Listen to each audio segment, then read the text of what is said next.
Assalamualaikum warahmatullahi wabarakatuh.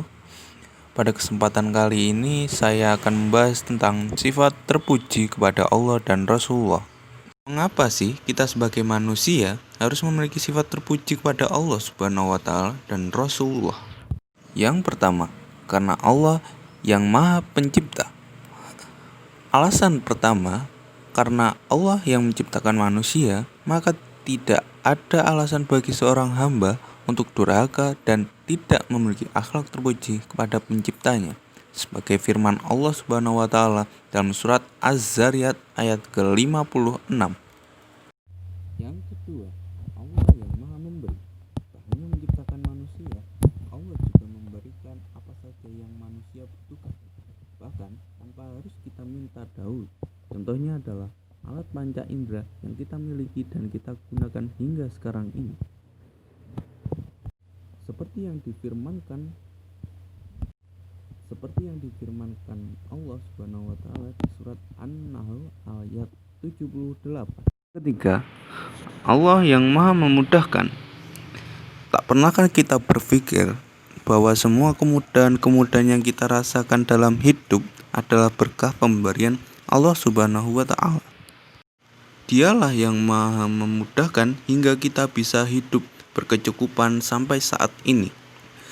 Dialah yang menciptakan udara hingga kita bisa mudah untuk bernafas. Dia yang menciptakan air yang berlimpah hingga kita bisa memenuhi kebutuhan cairan tubuh dan masih banyak yang lainnya. Seperti firman Allah di surat Al-Jathiyah ayat 12 sampai 13.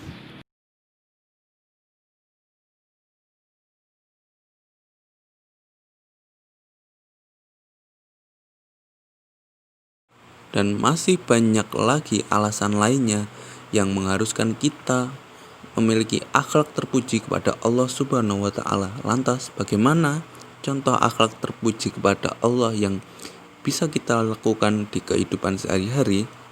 Simak berikut ini. Sebagai seorang hamba manusia yang taat kepada Allah Subhanahu wa taala, salah satu contoh akhlak terpuji kepada Allah adalah dengan menjalankan perintahnya, termasuk menjalankan ibadah yang telah diwajibkan.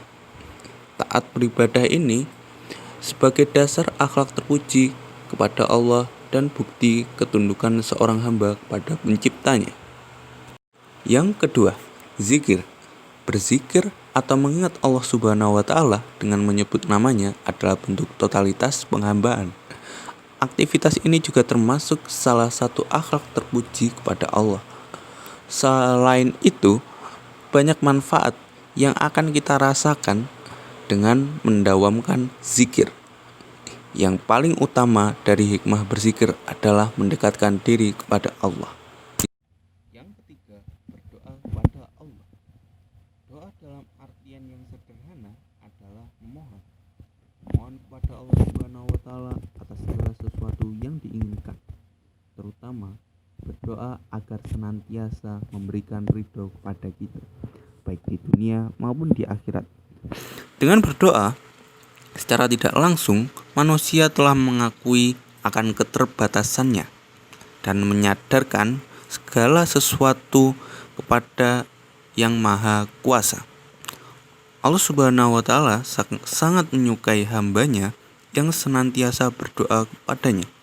Bahkan bagi mereka tak pernah berdoa, Allah menyebutnya sebagai orang yang sombong, sedangkan sombong adalah sikap yang paling dibenci oleh Allah Subhanahu wa taala. Yang keempat, tawakal. Tawakal adalah berserah diri atau pasrah. Allah adalah zat yang maha kuasa dan maha mengetahui akan segala sesuatu hal yang terkait dengan makhluknya. Berserah diri adalah adab atau akhlak terpuji kepada Allah yang harus dilakukan oleh seorang hamba.